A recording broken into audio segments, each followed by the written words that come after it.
साथियों, जब देश गुलाम था और लोग आजादी के लिए जान दे रहे थे, तब एक महामानव थे जो कह रहे थे दलित हिंदू नहीं है। सही तो कह रहे थे, दलित हिंदू कैसे हैं?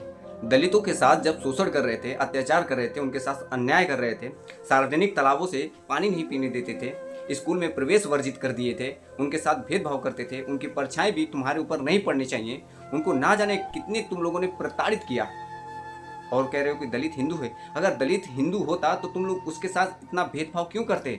आज भी आप लोग जानते हैं, देखते हैं कि उनके साथ कितना जाति के आधार पर उनके साथ शोषण होता है। आखिर में क्यों? अगर वो हिंदू होता तो एक हिंदू दूसरे हिंदू के साथ इतना शोषण क्यों करता, इतना अत्याचार क्यों करता? आज भी आपने देखा होगा कि घोड़ी पर नहीं चढ़ने दिया जाता है, मूछें रखने पर मार दिया जाता है। आखिर में क्यों?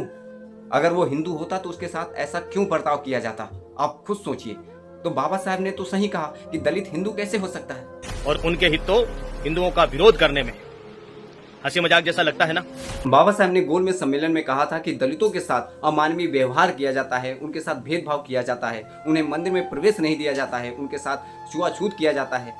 तो दलित हिंदू कैसे हो गया भाई? लेकिन ये कोई मजाक नहीं।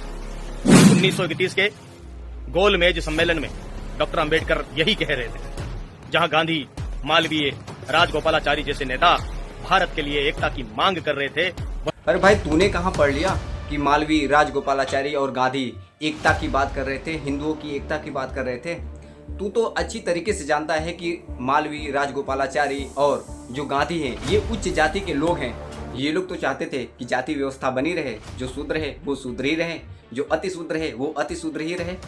ये लोग तो कभी भी नहीं चाहा कि जो शूद्र है वो हिंदू बन जाए, मतलब उच्च जाति की हो जाए। ना तो कभी रोटी बेटी का संबंध रखा और ना ही कभी एक दूसरे में शादियाँ विवाह करवाया। जो शूद्र था वो शूद्र में ही करे और जो उच्च वर्ण के व्यक्ति थे वो उच्च वर्ण में शादी करे। हाँ, वो एक बात थी, उच्च वर्ण के जो व्यक्ति थे वो शूद्र की लड़कियाँ उठा कर ले जा सकते थे, है ना? तो ये व्यवस्था बनी रहे, ये लोगों का विचार था। और तू बता रहा है कि एकता की बात कर रहे थे, मतलब कुछ भी यार, गपोड़ देते हो आकर। वहीं अंबेडकर अंग्रेजों से कह रहे थे, हमें हिंदुओं से अलग गिनो और वोट भी अलग दो।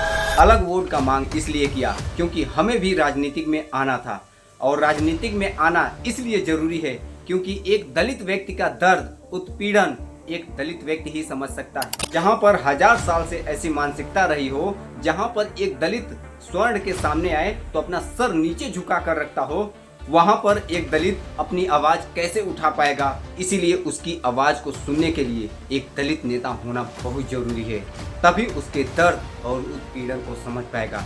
इसीलिए ये देश जितना स्वर्णों का है उतना ही दलितों का भी है।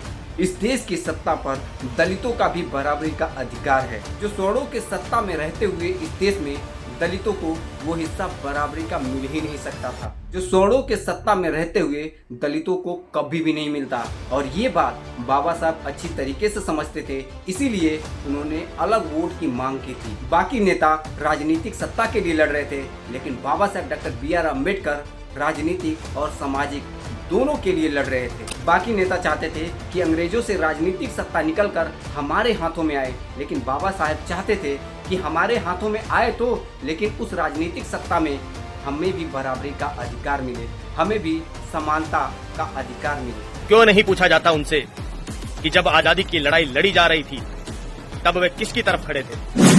जो लोग अंग्रेजों से लड़े वे गलत थे, और जो लोग अंग्रेजों की गोद में बैठे वही समाज सुधारक। इस मूर्ख को कोई समझाता क्यों नहीं है? किसी राजनीतिक शक्ति से अपने लोगों के लिए हक और अधिकार मांगना, इसे गोद में बैठना नहीं कहते हैं। मैं बताता हूँ कि गोद में बैठना किसे कहते हैं। मुगल सत्ता में बैठकर अल्लाह उपनिषद लिखकर उनकी वाहवाही करना, उनकी चाटुकारिता करना, इसे कहते हैं गोद में बैठना।